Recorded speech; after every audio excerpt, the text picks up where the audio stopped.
Zdravo ljudi, ukoliko još uvek niste nabavili poklone, a jedni ste od onih koji veruju da je knjiga uvek dobar poklon, imam nekoliko predloga za vas. Sestra mi je predložila prošle godine Uspeh što da ne. To je knjiga koju sam ove godine kupila i krenula da je čitam i toplo vam je preporučujem. Za nama je godina koja je bila teška i na privatnom i na poslovnom planu i svi smo imali nekih nesigurnosti, imamo ih i dalje. Tako da je ova knjiga odlična za prevazilaženje svih vaših nekih dilema, problema, da vas motiviše, da se pokrenete, da uradite ono što već dugo odlažete, što ste želeli, a niste imali snage, vremena, volje i tako dalje. Ova knjiga je super što se toga tiče.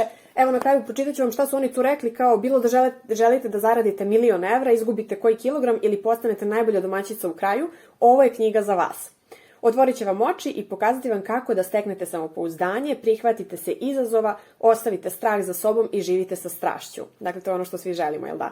Sigurnom rukom vodit će vas kroz najbitniji korak, vašu unutrašnju transformaciju.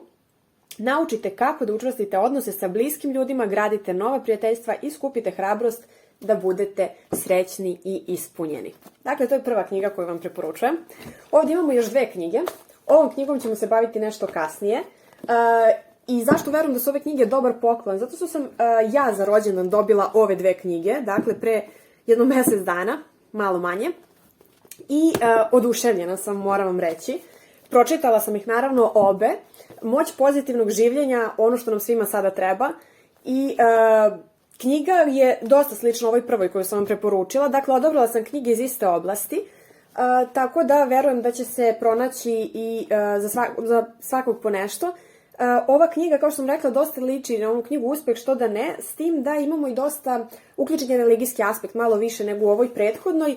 Takođe su date priče, interesantne priče iz života, priče autora koje motivišu i pokreću vas. I ono što je meni posebno bilo interesantno, na kraju svake od ovih, na kraju svake glave, na kraju svakog od ovih poglavlja nalazi se kratak sumirani prikaz onoga što je u tom poglavlju bilo najinteresantnije. Ja sam čak te prikaze i pojedine lepe misli izvlačila na papiriće, imam čitavu tamo tablu izlepljenu njima. I evo, na primjer, reći ću vam iz ove knjige da monumentalni događaji mogu da se dese svakog dana. Budite spremni na njih, iza pozitivnog mišljenja počinje pozitivno uverenje i misao vas može uništiti, ali misao vas može i stvoriti. Mislite o tome. I ovo je treća knjiga koju sam bukvalno pročitala u jednom dahu. Ne pamtim da sam skoro uzela knjigu i od početka do kraja je završila maltene u jednom danu. Okruženi idiotima, privukao me sam naslov i kada sam krenula da čitam knjigu, ostala sam zakucana bukvalno za fotelju do kraja. Šta je ovdje interesantno? Kao što naravno znate, svi smo različiti karakteri, različiti tipovi ličnosti i slično, ali ovdje je to slikovito predstavljeno kroz boje, odnosno svaki od tipova ličnosti ima svoju boju, pa tako postoje crveni, zeleni, plavi i žuti ljudi. Biće vam sigurno interesantno da pronađete u kojoj ste kategoriji ljudi vi, u koju grupu biste svrstali ljude iz svog okruženja. Jako je dobra da možete da primenite i na ljude koji rade zapravo neki biznis ili prodaju svoje usluge, ideje ili proizvode, zato što na osnovu komunikacije sa ljudima, pisane ili usmene, vi možete zaključiti šta njima prija, kakav pristup je odgovarajući i slično.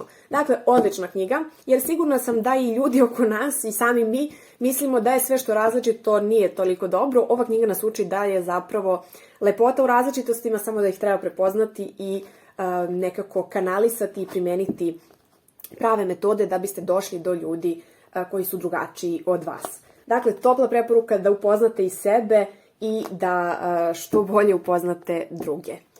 Da ne budemo okruženi idiotima u narednoj godini. Ja vas pozivam da mi pišete u komentarima, dajte mi preporuku za neku knjigu, ja sam voljna da pročitam, a ako ste čitali ove, voljela bih da čujem i vaše mišljenje o njima. Ćao!